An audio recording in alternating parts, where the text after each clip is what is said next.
Good morning dear students. Today we are going to discuss about nomenclature of coordination compound. Okay, तो हम आज coordination compound का IUPAC nomenclature study करने जा रहे हैं. उसके लिए हमें कुछ रूल्स स्टडी करने हैं. ओके, उन रूल्स को पढ़ने से पहले कुछ पॉइंट्स ऐसे हैं जो हमें अपने माइंड में लॉक करने हैं.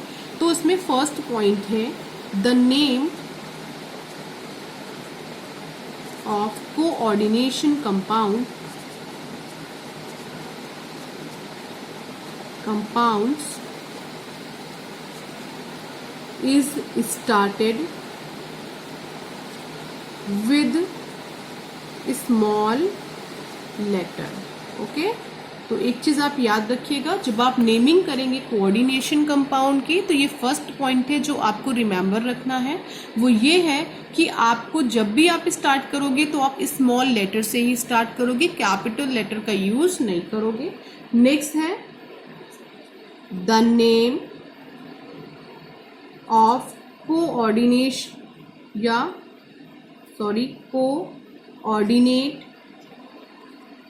sphere is written as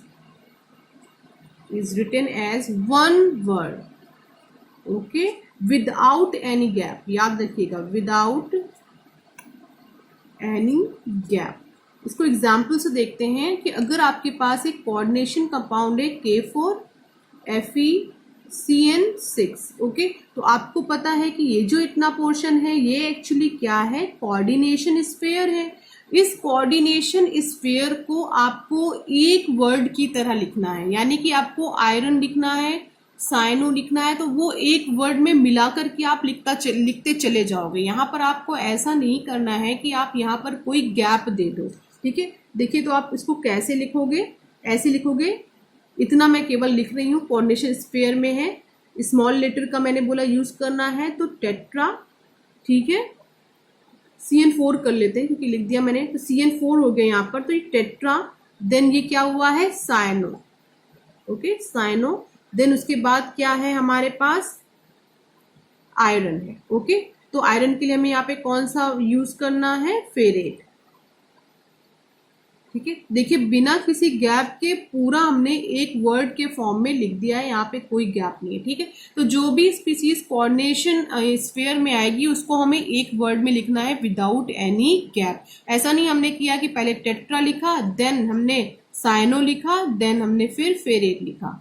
कोई गैप यहाँ पर नहीं होना चाहिए, एक वर्ड के फॉर्म में हमें इसे पूरा लिख देना है. तो एक चीज आपको ये याद रखनी है. दूसरी, the name of counter and is written with a gap. देखिए, the name of counter and is written with gap. Okay, आपको पता है कि ये तो आपकी कोऑर्डिनेशन स्फीयर हो गया, तो ये K4 जो बाहर है ये क्या है, काउंटर आयन. ओके, पहले मैं आपको पूरा बता दे रही हूँ, इससे पहले भी वीडियो में ये इन्फॉर्मेशन मैंने आपको दी थी. ठीक है, तो अगर यहाँ पर K4 है, मैं NiCN4 ले रही हूँ. ठीक है, तो यहाँ पर जो निकिल है ये निकिल है सेंट्रल मेटल एटम. ओके, यहाँ पर जो K है ये एक्चुअली क्या है, काउंटर आयन है. ठीक है, देन ये जो CN है ये CN आपका लिगेंड है. ओके, और ये जो 4 है ये कोऑर्डिनेशन नंबर है. ओके, कोऑर्डिनेशन नंबर है. ठीक है बच्चों, और ये जो पूरी ब्रैकेट में स्पीसी है ये कोऑर्डिनेशन एंटिटी है, कोऑर्डिनेशन एंटिटी है. तो इतनी चीजें आपको पता होनी चाहिए कि क्या चीज क्या होता है एक कोऑर्डिनेशन कंपाउंड में. तो बोला आपसे क्या जा रहा है कि ये जो कोऑर्डिनेशन एंटिटी है, जब आप इसकी नेमिंग करेंगे तो आप कोई गैप नहीं देंगे. ठीक है, कोई बिना किसी गैप के आपको इसका पूरा एक वर्ड की तरह नेम लिख देना है.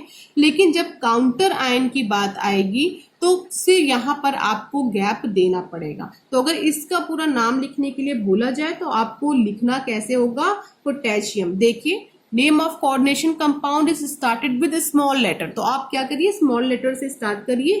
तो सबसे पहले क्या लिख दोगे, पोटेशियम. उसके बाद आप स्पेस दे दीजिए. स्पेस देने के बाद आप लिखो टेट्रा, क्योंकि अब आपने कोऑर्डिनेशन एंटिटी स्टार्ट कर दिए लिखने. टेट्रा, देन बिना किसी गैप के लिख दीजिए साइनो, देन बिना किसी गैप के लिख दीजिए निकलेट।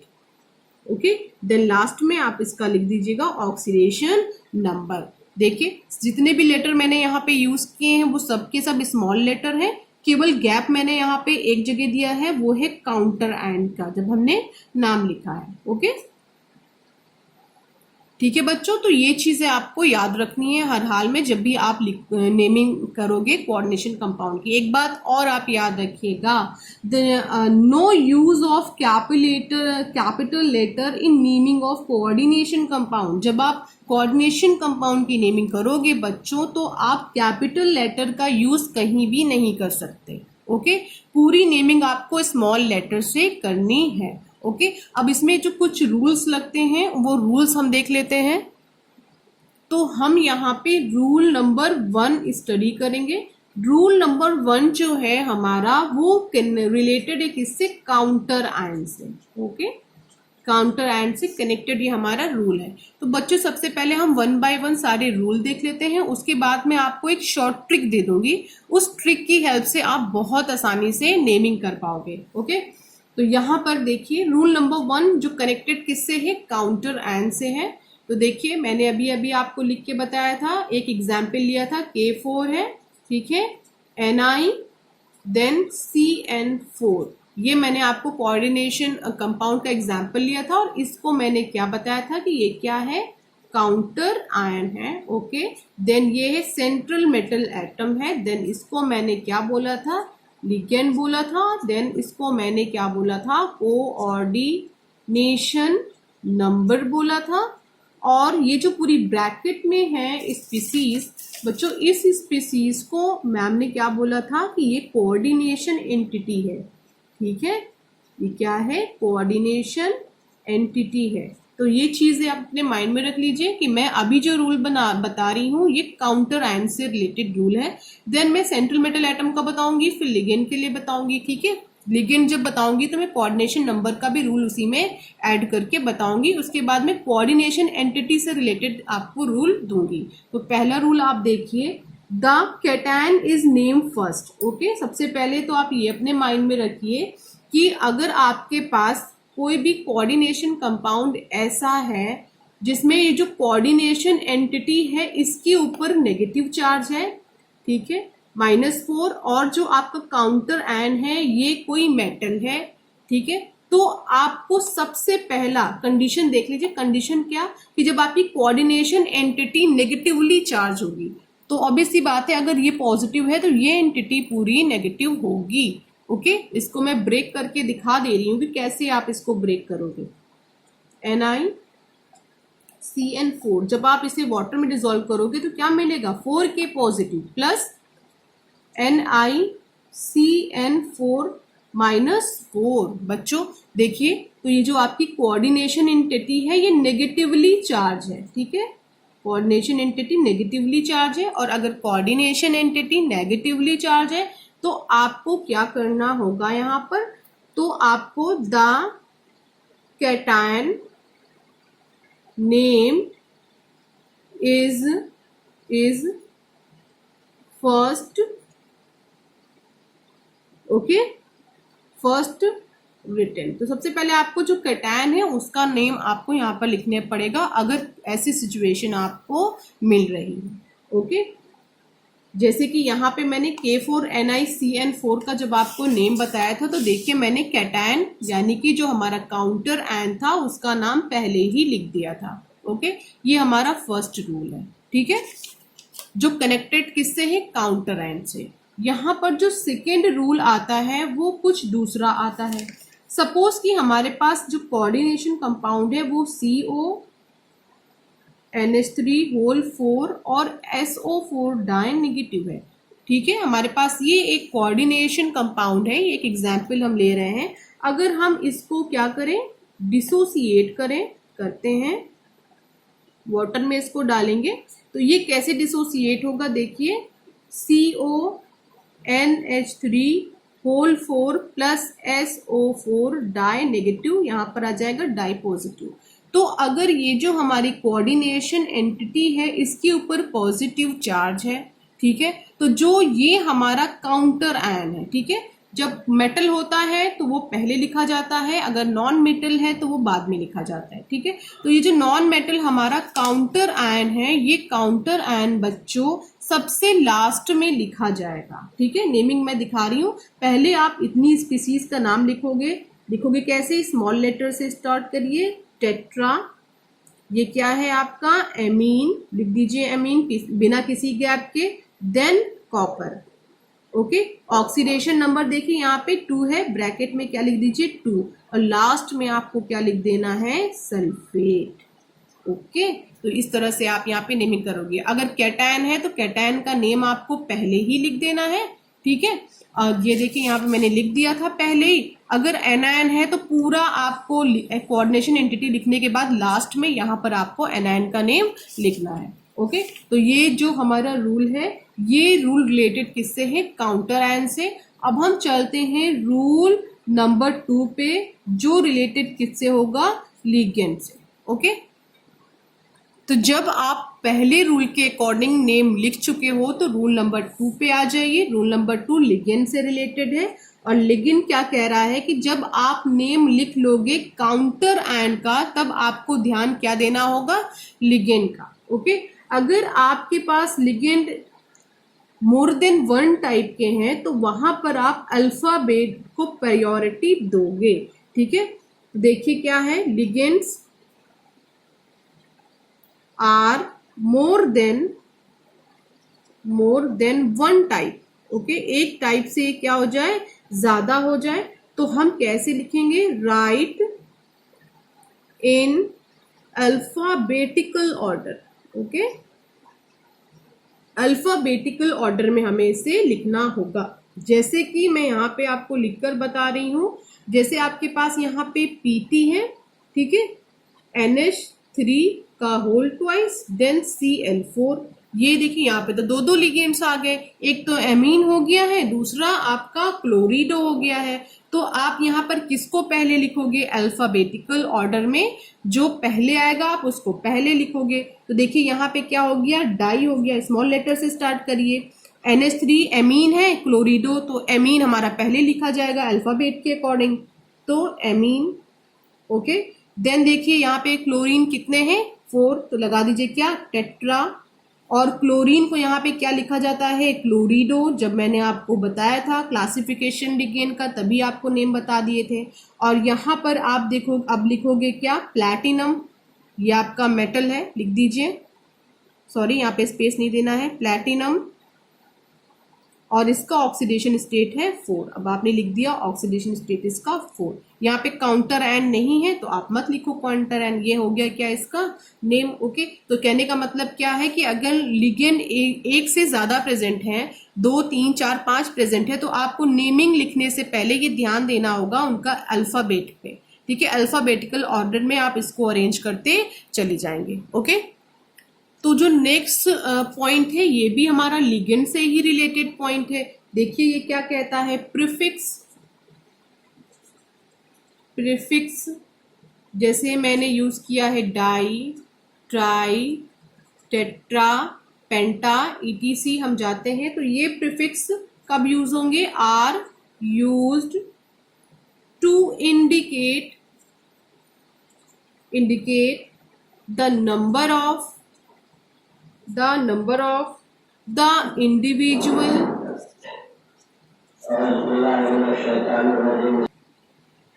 तो prefix di, tri, tetra, ETC are used to indicate the number of the individual ligands in the coordination entity. तो जो प्रीफिक्स आप डाई, ट्राई, टेट्रा का यूज करोगे, ये यूज आप प्रीफिक्स का तभी करोगे जब आपका लिगेंड कैसा हो, मोनोडेंटेट हो। ये आप याद रखिएगा, जब लिगेंड आपका मोनोडेंटेट होगा तभी आप डाई, ट्राई, टेट्रा प्रीफिक्स का यूज कर पाओगे। और ये जो प्रीफिक्स होते हैं ये नंबर ऑफ लिगेंड्स को बताते हैं। एग्जाम्पल के थ्रू आप इसको समझिए। देखिए सपोज ये कोबाल्ट है, then NH3 whole 4, then bracket में H2O, देन Cl और यहाँ पे क्या प्रेजेंट है Cl2, ठीक है। ये एक कोऑर्डिनेशन कंपाउंड है और आपको इसका नेमिंग करना है।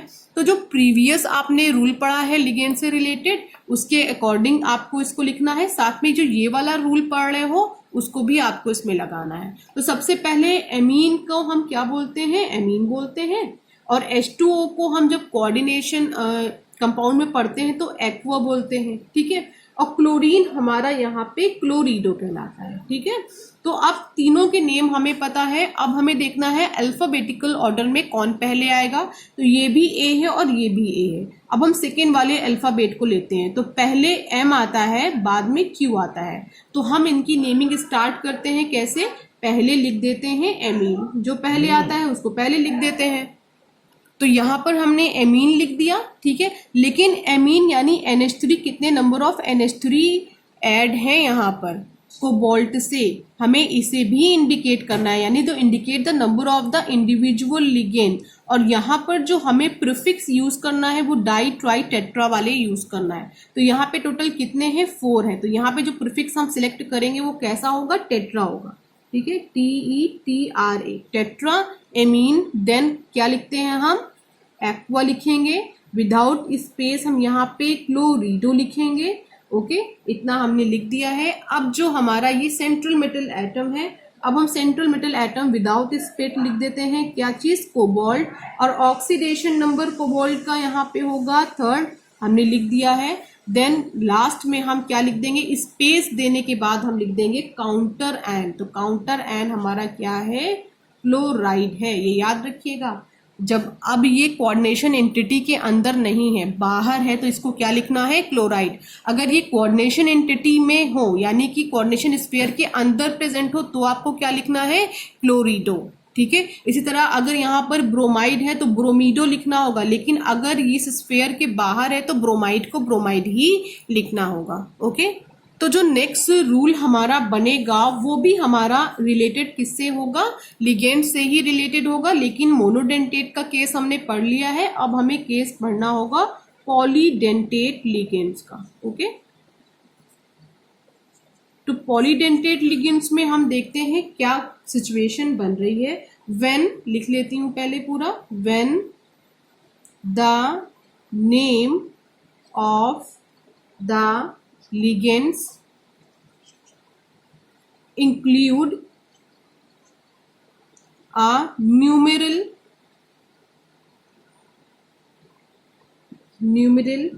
prefix like आपका हो जाएगा, लिख दें the term base, trace, then tetrakase, then pentakase, etc. are used the ligand to which they refer being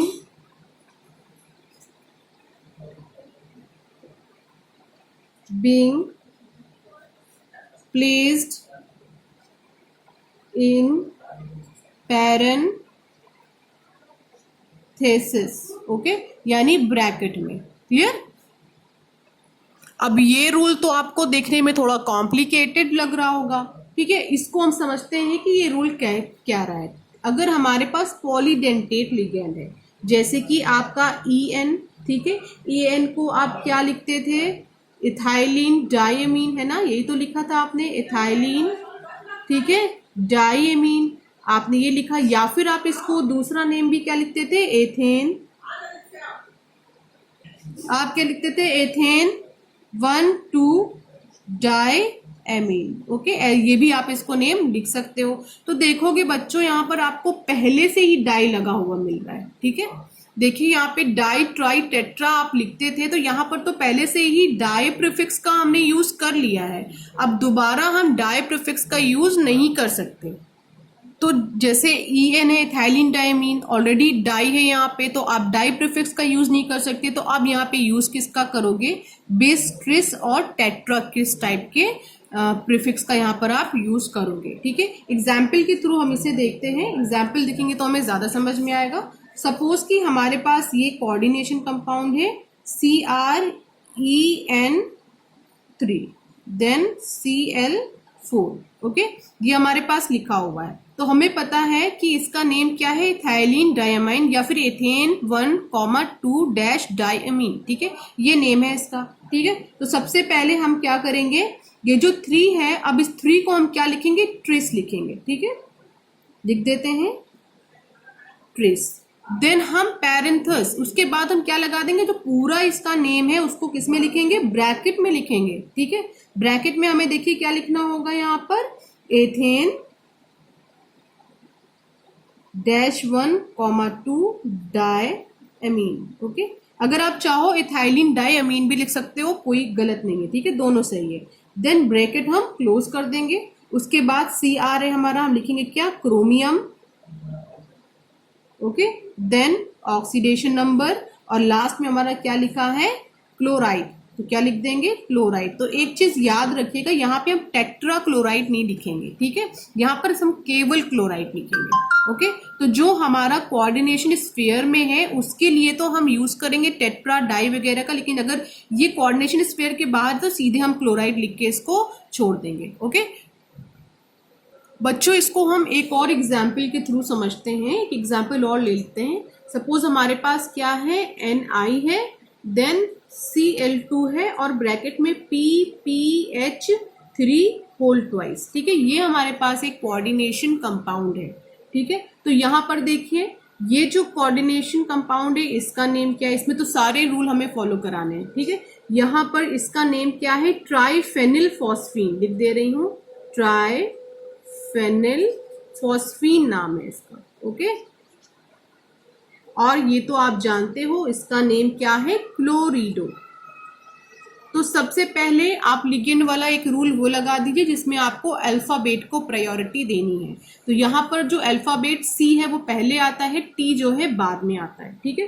तो चलिए हम लोग स्टार्ट करते हैं। सबसे पहले क्या लिख देते हैं, डाई क्लोरो, देखिए 2 है ना, डाई क्लोरो, सॉरी क्लोरो नहीं, क्लोरिडो, ओके। देन आपको क्या करना है, ये देखिए इतना पोर्शन देखिए, क्योंकि ये मोनोडेंटेट है तो आपने डाई लगा दिया, लेकिन ये क्या है, पॉलीडेंटेट की कैटेगरी में है तो आप डाई नहीं लगा सकते। इस 2 के लिए अब यहाँ पे आप क्या लगाओगे, बिस लगाओगे, ठीक है। क्यों, क्योंकि यहाँ पे ट्राई, देखिए इस पॉलीडेंटेट में ट्राई प्रीफिक्स तो पहले से ही यूज किया जा चुका है, ठीक है। देन आप बिस लगाने के बाद ब्रैकेट लीजिए, पैरेंथस, ठीक है, ब्रैकेट में लिख दीजिए अंदर ट्राइफेनिल फॉस्फीन, ओके। देन आप ब्रैकेट को क्लोज कर दीजिए और आगे लिखिए, ये जो आपका सेंट्रल मेटल एटम है, सेंट्रल मेटल एटम क्या है आपका, निकेल है, तो निकेल लिख दीजिए, और देन निकेल का ऑक्सीडेशन नंबर लिख दीजिए, ओके। ये पूरा आपका क्या हो गया है, कंप्लीट हो गया। तो ध्यान रखिएगा, यहाँ पर इसमें हमने पहले एक रूल को फॉलो कराया है, वो रूल हमारा अल्फाबेट वाला है, ठीक है। अल्फाबेट लिखने के में फर्स्ट हमको किसको लिखना है, क्लोरिडो को, और उसके बाद जो दूसरा रूल है कि जो हमारा मोनोडेंटेट है, मोनोडेंटेट में प्रीफिक्स हम डाई ट्राई टेट्रा का यूज करेंगे, तो ये तो मोनोडेंटेट था, इसके लिए हमने डाई प्रीफिक्स का यूज कर लिया, ओके। देन विदाउट स्पेस यहाँ पर हम आ गए हैं, तो यहाँ पर तो हम देख रहे हैं कि ये मोनोडेंटेट तो है नहीं, ये तो पॉलीडेंटेट है, और हमें पता है पॉलीडेंटेट में ट्राई डाई टेट्रा इस प्रीफिक्स का यूज तो पहले से ही हुआ रहता है। तो हम कंफ्यूजन को हटाने के लिए यहाँ पे दूसरे प्रीफिक्स का यूज करेंगे, वो होगा हमारा बिस है, ट्रिस है, टेट्राकिस है। तो यहाँ पे मैं देखा कि देखिए क्या लगा हुआ है, 2, तो 2 के लिए हम प्रीफिक्स बिस का यूज करेंगे, देन हम ब्रैकेट लगाएंगे और ब्रैकेट में पूरा जो हमारा पॉलीडेंटेट लिखा हुआ है उसका नेम लिख देंगे, ट्राइफेनिल फॉस्फीन, देन ब्रैकेट हम क्लोज कर देंगे। उसके बाद सेंट्रल मेटल एटम निकेल लिख देंगे, उसका ऑक्सीडेशन नंबर लिख देंगे। इस तरह इस कंपाउंड में हमने अपने तीनों रूल्स लिगेंड से जो रिलेटेड है तीनों को फॉलो किया है, ओके। नेक्स्ट एक एग्जाम्पल हम यहाँ पर और देख लेते हैं। एक एग्जाम्पल देखिए, थोड़ा कंफ्यूजन क्रिएट करने के लिए भी ऐसे एग्जाम्पल्स दिए जाते हैं। ये है आपका CO, then NH2, CH2, CH2, NH2, bracket close, okay. यहाँ पे क्या लगा हुआ है, 3, और ये ब्रैकेट को क्लोज, बाहर लिखा हुआ है SO4 और SO4 के लिए ब्रैकेट लगा के क्या लिखा हुआ है, थ्राइस।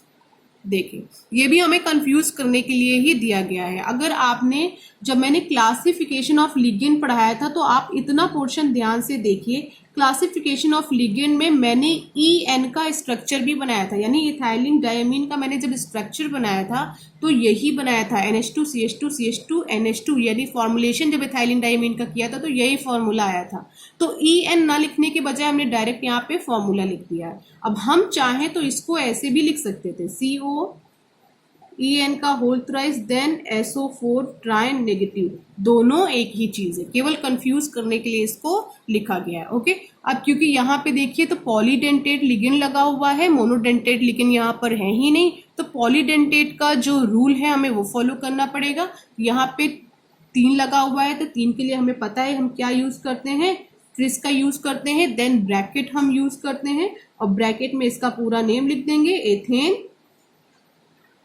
-1, 2 डायमीन हमने लिख दिया। ओके, देन ब्रैकेट हम क्लोज कर देंगे और हम अपना सेंट्रल मेटल एटम उसका नेम लिख देंगे, कोबाल्ट, और उसका ऑक्सीडेशन नंबर लिख देंगे। देन लास्ट में हम क्या लिख देंगे, सल्फेट। ठीक है, सल्फेट के बीच में हम यहाँ पर स्पेस देंगे, बाकी पूरा जो हमने लिखा है यहाँ पे कोई स्पेस हमने नहीं दिया। ठीक है, अब हम ट्राई सल्फेट नहीं लिख सकते, ये केवल आपको कंफ्यूज करने के लिए दिया गया है। ओके, अब हम आते हैं रूल नंबर 3 में। ये रूल नंबर 3 है हमारा, ये ऑक्सीडेशन नंबर या ऑक्सीडेशन स्टेट से रिलेटेड है और ये काफी इजी है, इतनी देर से आप लिखते ही आ रहे हो। ठीक है, तो oxidation state of the metal ion is cation हो या फिर आपके पास एनायन हो, दोनों में से कुछ भी हो, या फिर न्यूट्रल हो, यानी न्यूट्रल कोऑर्डिनेशन एंटिटी हो आपके पास, इज इंडिकेटेड, सब में सेम लगने वाला है rule, is indicated by Roman numeral. Okay, in parenthesis मतलब ब्रैकेट में। ओके, तो रोमन नंबर में आपको ऑक्सीडेशन नंबर लिखना होता है, वो भी किसमें, ब्रैकेट में लिखना होता है। तो कंटिन्यू आप देख रहे हो यहाँ पे, और किसके बाद लिखना होता है, सेंट्रल मेटल एटम के जस्ट बगल में लिखना होता है। तो सबसे पहले आपको क्या लिखना था, जो रूल था आपका वो ये था, काउंटर आयन से रिलेटेड था। तो सेकंड रूल था वो आपका लिगेंड से रिलेटेड था। देन जो आपका थर्ड रूल है ये ऑक्सीडेशन स्टेट से रिलेटेड है। तो यहाँ पर बोला गया है कि जब आप सेंट्रल मेटल एटम का नेम लिखेंगे, देखिए यहाँ पे कोबाल्ट लिखा है, ये कोबाल्ट है, तो इसके बाद आपको ऑक्सीडेशन स्टेट कोबाल्ट की लिखनी होगी, वो भी रोमन नंबर में और ब्रैकेट में लिखनी होगी। ठीक है, तो ये रूल काफी इजी है। देन अब हम जिस रूल की बात करने जा रहे हैं वो रूल हमारा रिलेटेड है सेंट्रल मेटल एटम से। यहाँ पर थोड़ा सा ध्यान देने वाली चीजें हैं। तो रूल नंबर 4 है हमारा, रूल नंबर 4 हमारा सेंट्रल मेटल एटम से रिलेटेड है। ठीक है, तो यहाँ पर बहुत इंपॉर्टेंट पॉइंट है, अभी मैंने आपको थोड़ी देर पहले ही इसके बारे में बताया था कि सपोज आपके पास कोई कोऑर्डिनेशन कंपाउंड है, सपोज करते हैं NH3 देन SO4, ये आपके पास एक कोऑर्डिनेशन कंपाउंड है। इस कोऑर्डिनेशन कंपाउंड को आप ध्यान से देखो तो यहाँ पर आपको क्या मिलेगा, जब आप इसको डिसॉल्व करोगे वाटर में तो ये कैसे ब्रेक होगा, CONH3 का whole 4 di negative positive then SO4 di negative में ये ब्रेक होगा। यानी कि जो आपकी कोऑर्डिनेशन एंटिटी है, ये देख रहे हो आप, ये आपकी कोऑर्डिनेशन एंटिटी है जिसको आप कोऑर्डिनेशन स्फीयर भी बोल सकते हो, ये क्या है, पॉजिटिवली है या पॉजिटिव है। ओके, तो अगर कोऑर्डिनेशन एंटिटी आपकी पॉजिटिव आती है तो मैं आपको यहाँ पर एक रूल दे रही हूँ। ओके, जब नेगेटिव आएगी तो रूल मैं दूसरा दूंगी। ठीक है, तो अगर ये पॉजिटिव है तो आपको जो आपका सेंट्रल मेटल एटम है उसके लिए क्या चीज ध्यान में रखनी है। ठीक है, तो यहाँ पर आपको ध्यान में क्या रखना है कि ये आपका सेंट्रल मेटल एटम है और अगर कोऑर्डिनेशन एंटिटी आपकी क्या है, पॉजिटिव है, तो आपको कुछ नहीं करना। अगर CO है तो CO को सीधे कॉपर लिख देना है। ठीक है, अगर Fe है तो Fe को आपको सीधे क्या, फेरस लिख देना है, डबल आर होगा, ठीक है, फेरस लिख देना है। अगर Ni है तो Ni को सीधे निकिल लिख देना है। ओके, कोई चेंजेस इनके नाम में आपको नहीं करना। जो इन पर्टिकुलर कैटायन मेटल्स के नेम है बस उनके नेम आपको एज इट इज लिख देना है। अगर Pt है तो प्लैटिनम लिख देना है। ओके, यहाँ पे कोई सफिक्स नहीं लगेगा, याद रखिए। अगर आपकी कोऑर्डिनेशन एंटिटी क्या है, पॉजिटिव है, तो कोई सफिक्स यहाँ पे नहीं लगेगा सेंट्रल मेटल एटम के साथ। ओके, नेक्स्ट हम बात कर लेते हैं दूसरे कंपाउंड की। सपोज आपके पास क्या है, K4 है, Ni है, CN4 है, ठीक है। अगर आप इसे वाटर में डिसॉल्व करोगे तो 4K पॉजिटिव आपको मिलेगा, देन आपको NiCN4 टेट्रा नेगेटिव मिलेगा, ठीक है। ऐसा आपको एक कंपाउंड मिलेगा, ठीक है। तो यहाँ पर जब आप बच्चों देखोगे तो ये पूरा आपको कोऑर्डिनेशन एंटिटी जो मिला है ये क्या है, नेगेटिवली चार्ज्ड है। ओके, इसके ऊपर कैसा चार्ज है, नेगेटिव चार्ज प्रेजेंट है। तो यहाँ पर जो आपको सेंट्रल मेटल का नेम लिखना है वो कैसे लिखना है, ये दो सिचुएशन आपको हमेशा अपने माइंड में लॉक करके रखनी है कि अगर आपकी कोऑर्डिनेशन एंटिटी के ऊपर पॉजिटिव चार्ज है तो जो सेंट्रल मेटल एटम का नेम है वो जो होता है वही आपको लिखना है, ठीक है। लेकिन अगर आपकी कोऑर्डिनेशन एंटिटी नेगेटिव चार्ज है तो सेंट्रल मेटल एटम का नाम जब आप लिखेंगे तो उसमें सफिक्स 8 जोड़ देंगे, ये याद रखिएगा, ठीक है। ये सफिक्स 8 जोड़ देंगे। हम देखते हैं कैसे लिखेंगे। जैसे ये आपका पोटेशियम है तो लिखते हैं पोटेशियम, स्टार्ट करते हैं name potassium, then counter ion से पूरी एंटिटी के बीच में स्पेस हमें रखना है तो हम यहाँ पे स्पेस रखेंगे। यहाँ पे लिखेंगे ये मोनोडेंटेट है तो यहाँ पे हम कौन सा प्रीफिक्स यूज करेंगे, टेट्रा। ये क्या है हमारा, साइनो। ओके, देन ये क्या है, निकिल, ठीक है। तो निकिल को हम क्या लिख देंगे, निकिलेट, सफिक्स 8 हम यहाँ पे जोड़ देंगे और ऑक्सीडेशन नंबर यहाँ पे 0 है तो 0 लिख देंगे। ओके, ये हमारा पूरा नेम हो गया। यानी कि जब कोऑर्डिनेशन एंटिटी आपकी पॉजिटिव है तो निकिल को निकिल ही लिखेंगे, लेकिन अगर कोऑर्डिनेशन एंटिटी आपकी नेगेटिव हो गई तो निकिल में सफिक्स 8 जोड़ देंगे, निकिलेट कर देंगे। फेरस है, फेरस को फेरेट कर देंगे, ठीक है। प्लैटिनम को प्लैटिनेट कर देंगे। ओके, और अगर आपके पास कोई ऐसा कंपाउंड मिल जा रहा है जो कि न्यूट्रल है, यानी कोऑर्डिनेशन एंटिटी आपको ऐसी मिल रही है कि वो न्यूट्रल है, ना उसके ऊपर पॉजिटिव चार्ज है ना उसके ऊपर नेगेटिव चार्ज है, तो आप क्या करोगे, एग्जांपल ले रहे हैं PtNH3 whole twice then Cl2। ये ऐसा कोऑर्डिनेशन एंटिटी है कि आप समझ ही नहीं सकते कि इसके ऊपर पॉजिटिव चार्ज है कि नेगेटिव चार्ज है। तो इसको लिखने के लिए आप इसका नहीं यूज करोगे, ठीक है, इस वाले रूल पे आप चलोगे, ठीक है। ये रूल कौन सा वाला है, पॉजिटिव कोऑर्डिनेशन एंटिटी वाला है। तो इसका नेम हम क्या लिखेंगे, ये आपके पास एमाइन है, ये क्लोरिडो है, तो एमाइन अल्फाबेटिकल अकॉर्डिंग में चलते हैं, दोनों ही मोनोडेंटेट है। तो हम जो यहाँ पे यूज करने वाले हैं प्रीफिक्स वो क्या होगा, डाई एमाइन, देन डाई क्लोरिडो, ठीक है। और यहाँ पे हम किसके रूल पे चलने वाले हैं, इस रूल पे चलने वाले हैं, तो प्लैटिनम को प्लैटिनम ही लिखेंगे, प्लैटिनेट नहीं लिख सकते, ठीक है। तो हम यहाँ पे प्लैटिनम को प्लैटिनम लिख दे रहे हैं, ठीक है, और ऑक्सीडेशन नंबर लिख दे रहे हैं, बस खत्म हो गया, कंप्लीट हो गया। तो ये जो कुछ रूल्स थे ये रूल्स आपको अपने माइंड में लॉक करके रखने पड़ेंगे जब आप नॉमेनक्लेचर करोगे किसी भी कोऑर्डिनेशन कंपाउंड का। तो अब हम इसके कुछ एग्जांपल्स देखेंगे। जब एग्जांपल्स देखेंगे तो हमें ये चीज़, ये जितने भी रूल्स हैं वो अच्छे से समझ में आएंगे।